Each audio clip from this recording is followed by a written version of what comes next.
In this lecture, we are going to introduce to the concept of recursion. Now, recursion is actually related to functions. Recursion is a function that calls itself. Okay, so whenever a function is calling itself, it is called as the recursion. Now, we can understand recursion better by taking some example of recursive acronym. Now, recursive acronym is quite interesting. Let's take an example of GCC. We are using this compiler GCC for compiling our C program. Now, GCC stands for GNU Compiler Collection, right? Now, you may be wondering, what does this GNU stand for, right? GNU stands for GNU is not Unix. Now, what does this GNU stand for? It again stands for GNU is not Unix. So whenever GNU is encountered, it calls itself, that is GNU is not Unix. So one more time it will call GNU is not Unix. So this is called as a recursive acronym. So this is quite a geeky way of actually giving an acronym for your subject of interest. Now let's take an example to understand recursion in more details. Okay. Now let's say I would like to define a function to display the message hello in the screen for multiple times, that too without using a loop.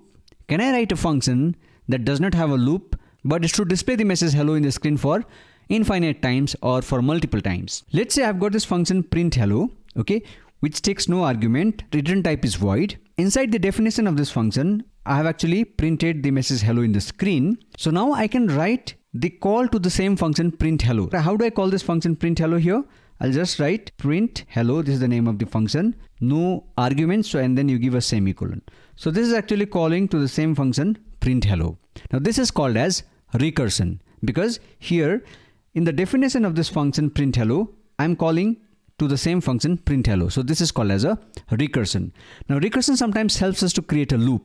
Let's try to understand this by running this code. Okay. So first of all, this function print hello is called from the main function. So from the main function, there may be something like this statement, which is going to call this function for the very first time. Whenever this function is called for the first time, it will display the message hello in the screen. So hello is displayed. Okay. And then this function call is encountered. It will call the same function print hello. It will get inside the function, again print the message hello in the screen. Again print hello is encountered. Get back to this function print hello.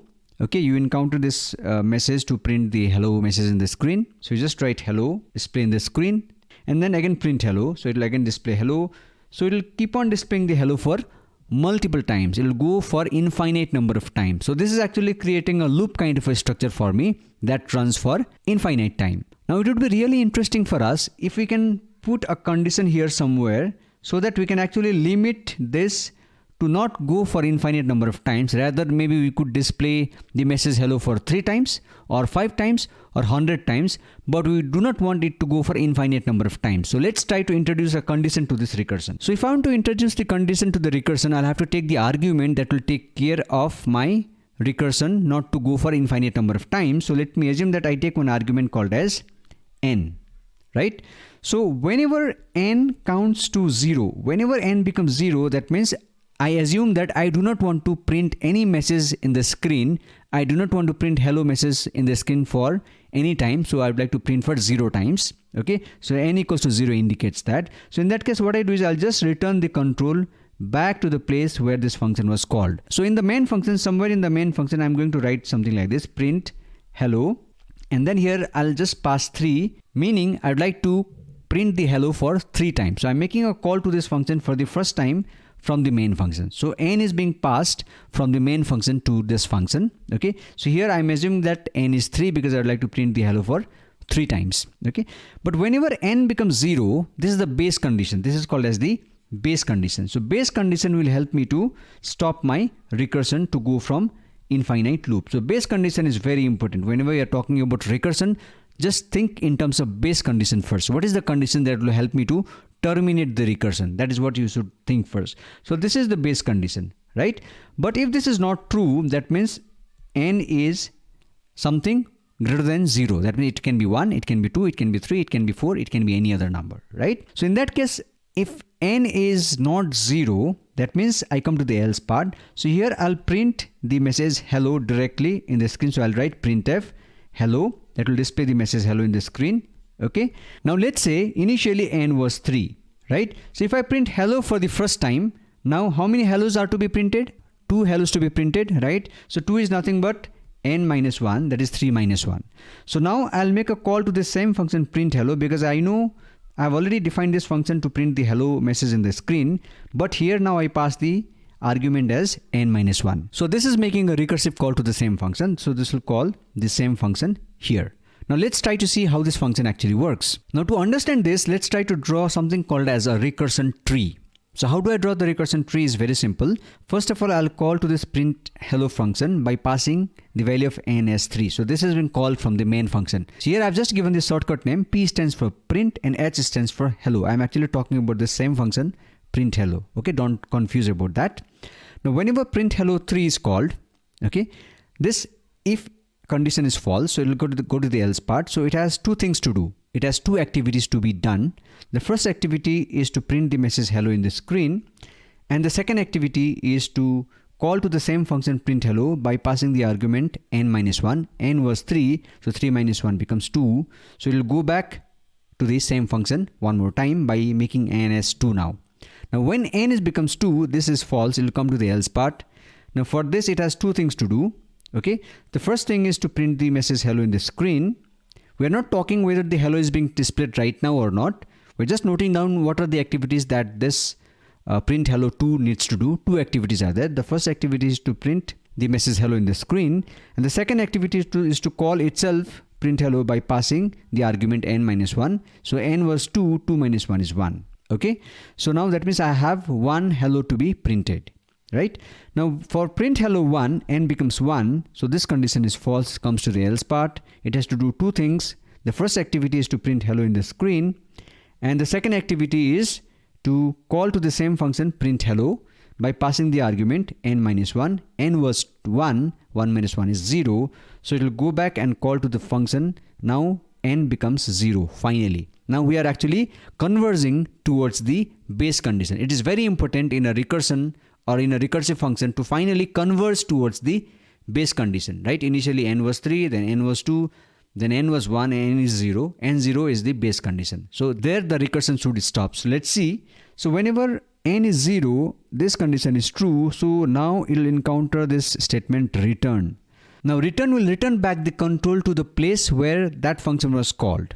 Okay. Now there is no further recursion happening. Rather, it will give back the control back to the function that it was called by. So this was called by the print hello 1. So the control goes back to print hello 1. Okay. Print hello 1 gives back the control to print hello 2.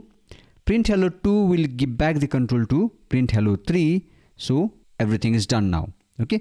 Now if you see in this case, the message hello is being displayed 3 times. Okay. So first of all, this hello is being displayed. Okay. And then this is the second hello that was displayed. And finally, this is the third hello that was displayed. Okay. So whenever print hello 3 was called, first you display the hello message and then make a recursive call. Okay. Whenever print hello 2 was called, first display the hello message and then make a recursive call. Okay. Whenever print hello 1 was called, first display the message hello and then make a recursive call. Recursion stops here. So this is the order from top to bottom, the hello is displayed. Okay. So this is the case of tail recursion. This is called as a tail recursion because the recursion call is happening at the very end. Okay. So there is one more variation to this. This is called as the head recursion. Now if you just look at this particular source code, here we are actually doing the head recursion. First we are actually doing a recursive call. Only then we are actually executing this statement of displaying the message hello in the screen. So let's try to trace this code. Okay. So first of all, print hello is called by passing the argument as 3. It will go to the else part. Okay. Two things to be done. First, it will actually call to this print hello function. See now here, first hello is not printed. First recursive call is done. Okay. So print hello 2 and there is a message hello to be displayed in the screen. Okay. This is not displayed right now, but we are just noting down all the activities that print hello 3 needs to do. It has to do two activities, print hello 2 and printing the message hello in the screen. So for print hello 2, n is 2, it will go to the else part. Print hello n minus 1. So print hello 1 is called and then it has to also display the message hello in the screen. Now whenever n is 1, I mean print hello 1, it will go to the else part. It has to call print hello 0 n minus 1, 1 minus 1 is 0, and it has to print the message hello in the screen. Now whenever n becomes 0, it reaches to the base condition, right? So in the base condition, it does not make any further call to the same function, so the recursion actually stops here. Okay, so what is the order in which hello is displayed? Although hello is displayed for 3 times, the order in which hello is displayed is from bottom to top. We'll see how it is done. Okay, so once print hello 0 is done, okay, this is done. Now the control will go to print hello 1. Now print hello 1 was supposed to do 2 things. One is to execute print hello 0, which is already done, and this was kept pending. Right now, finally this hello is being displayed. Okay, once this is done, everything of print hello 1 is done, so control will go back to print hello 2. Right, so for print hello 2, there were 2 things to be done, 2 activities. The first activity was doing print hello 1. Print hello 1 is executed completely once hello is already displayed. Now there's one activity that was pending to display the message hello in the screen, so this is displayed second. Okay, then print hello 2 is done, so control goes back to print hello 3. In print hello 3, there is one pending statement, that is printing the message hello in the screen, so this is displayed now, and then the control will go back to the main function. Okay, because from the main function print hello 3 was called. Okay, so this is how head recursion actually works. In this, the hello is displayed from bottom to top. In case of tail recursion, the hello message is displayed from top to bottom, right? And it is very important to have a base condition in your recursive function. Otherwise, your recursive function will not converge, and it may not stop, and it may go to the infinite loop. Okay, so that's all in this lecture. Here we have learned about what is recursion, how recursion actually works, okay, what is the base condition of recursion, and how it helps us to actually converge the recursive function and do not let us go to the infinite loop. Okay, and we have also observed that recursive function can be used instead of loops to actually make a loop kind of a structure as well. So this was a very basic lecture on recursion. In our next lecture, we are going to actually write a recursive function to find a factorial of a given number. Until then, stay tuned.